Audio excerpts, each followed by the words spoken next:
Hi everyone, it's Ren here. Happy Saturday, guys. I hope you're well today. Today I'm going to be exploring a topic that is also a response, or at least that was inspired by a post by someone on my Patreon community page.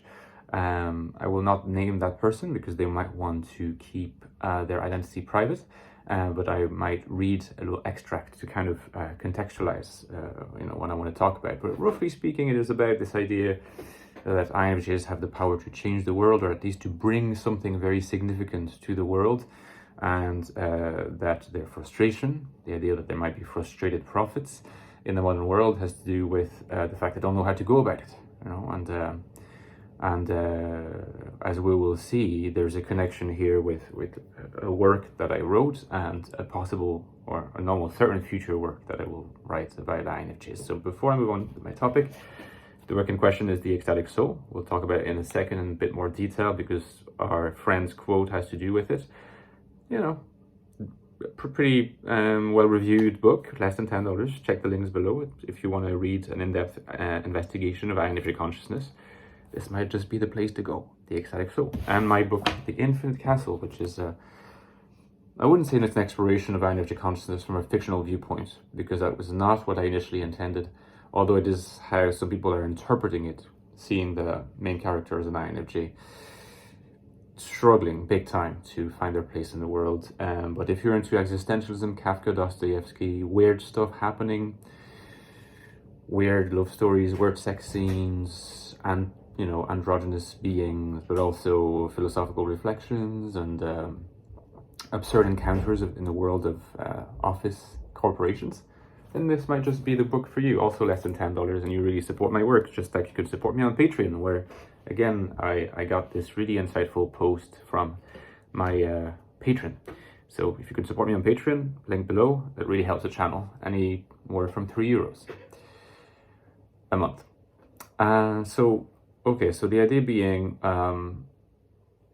INFJ's baseline kind of observation. Why do people identify with the attributes of being an INFJ, right? Why is it something that they care about rather than just being some test they take or some reading they do and they're like, oh, okay, I'm INFJ, move on. Why so many INFJs just care to the extent that they feel they are part of a community and that they care about maybe watching my videos, watching the videos of other people who release material on INFJs. Clearly, this is a type that has the ability to perpetuate itself through community, even though it might experience this frustration of not being able to concretely make the change that they would like to make in the modern world. So in the context of this, I just want to briefly read a section from that person's comment. They're talking about my book and what they think my next book could be about, because I was looking for insights on that front. And so that person says, I quote, if INFJs are what you say we are and what we purport to be, dedicating yourself to nurturing our type is no insignificant calling. If the world's, INFJs can channel their energies more efficiently in order to focus on and fulfill our individual missions, the world would benefit greatly. For instance, rather than flay through life, wasting time trying to understand ourselves, the Ecstatic Soul, so, that's my book, this book here, has offered us a grounding rod, a firm foundation to a faith in who we were all along, but we're always unable to articulate, at least in my case, in that person's case, being that INFJs have the ability to share extraordinary things with the world, never fully realizing our true potential, is a terrible loss to ourselves and to others. End of quote. It goes a bit further, but I'll stop here.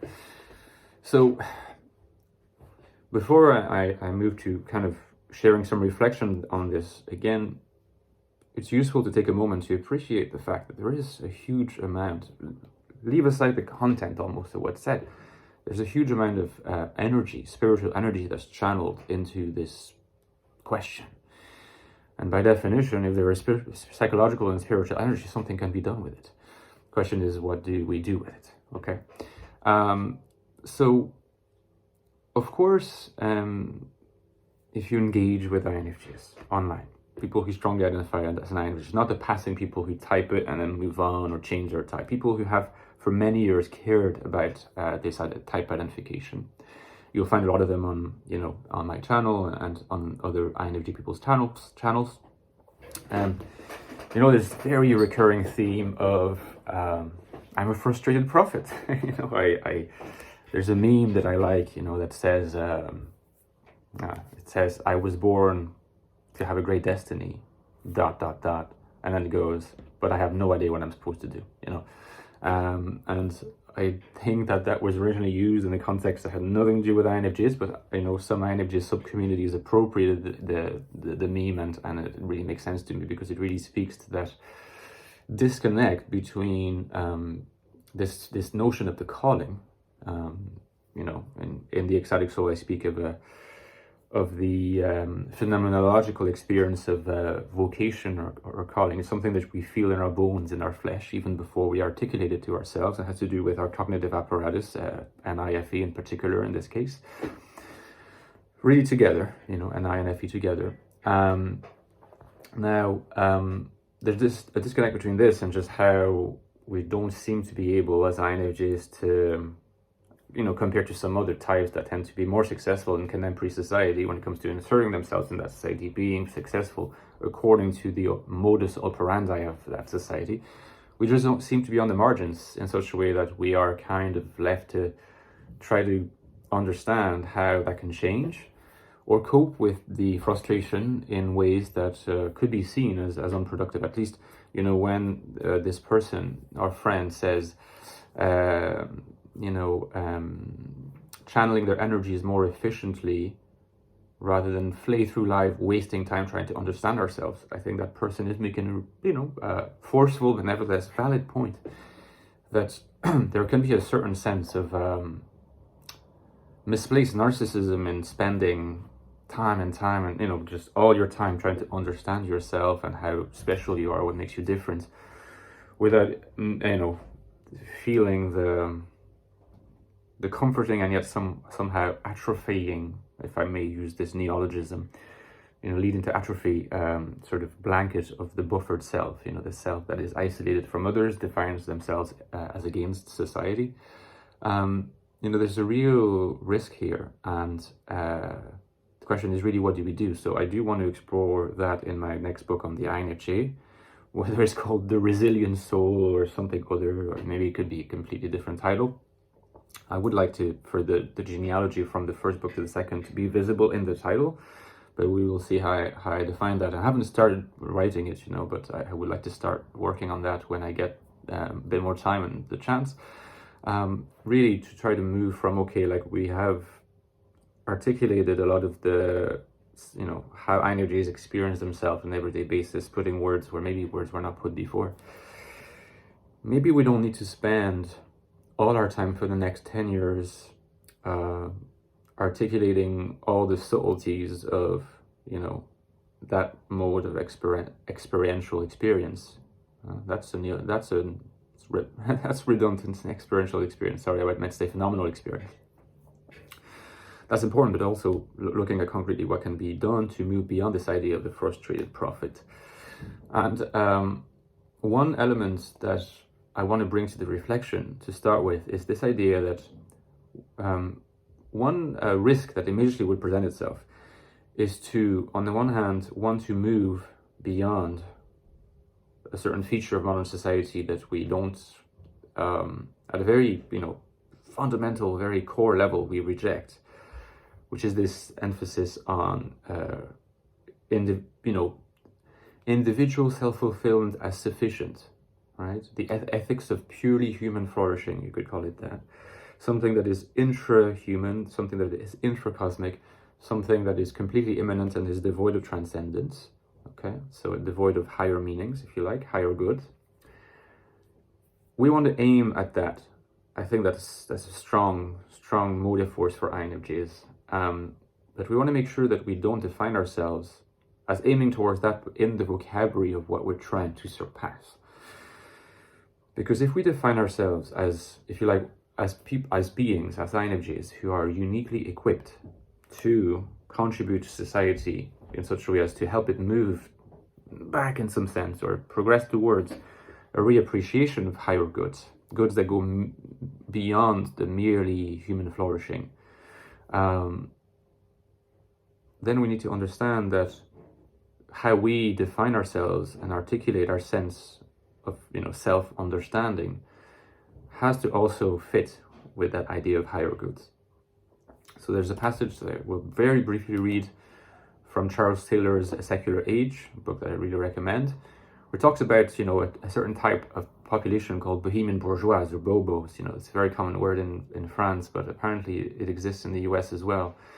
And it's, that population that has been thriving since the 60s is defined in terms of having what's called higher selfishness. And this concept of higher selfishness is also going to be very useful to us.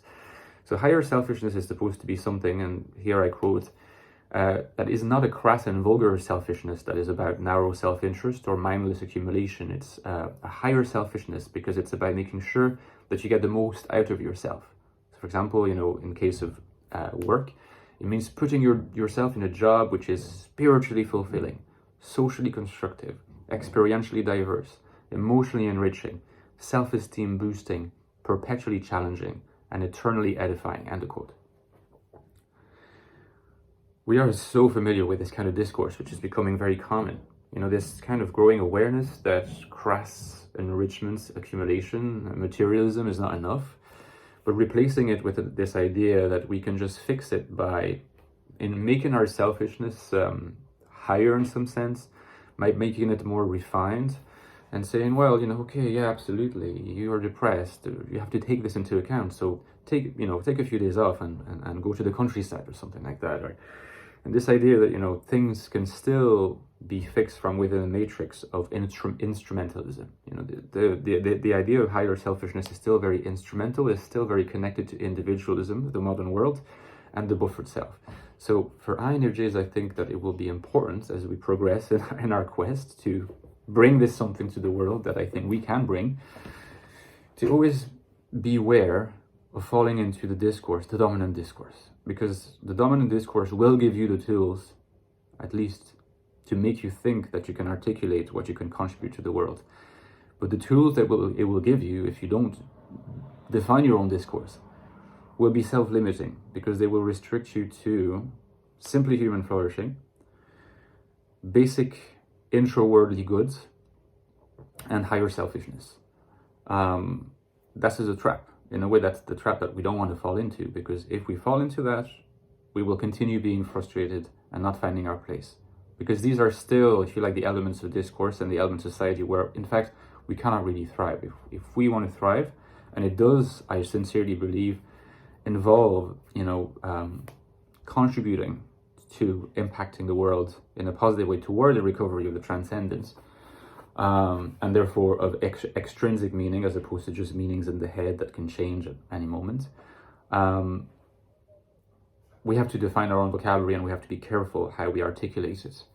And I think that, higher goods, at least Charles Taylor is one author who thinks that, are goods that go beyond simply human flourishing and into a certain sense of sacrifice towards something higher than just human flourishing, higher than just your flourishing.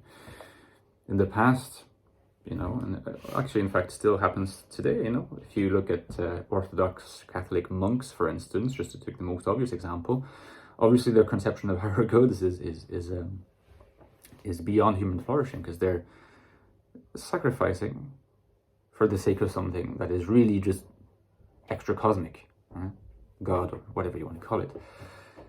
So the good is perceived as really, really going beyond just this purely human sense of, again, emotionally enriching, self-esteem boosting, perpetually challenging, eternally edifying, experientially diverse, constructive fulfilling. All these slogans are very tempting.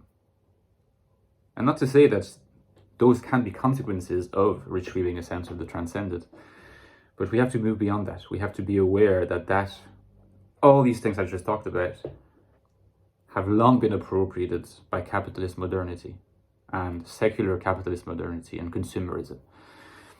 So articulating our sense of ourselves and what we can bring to society in a way that transcends this discourse in attaining the transcendent is going to be crucial. Let me know what you think in the comments, guys. If you have any thoughts to share on that front, we'd love to hear back from you. And don't forget my Patreon page, really helps. Links below. Bye-bye.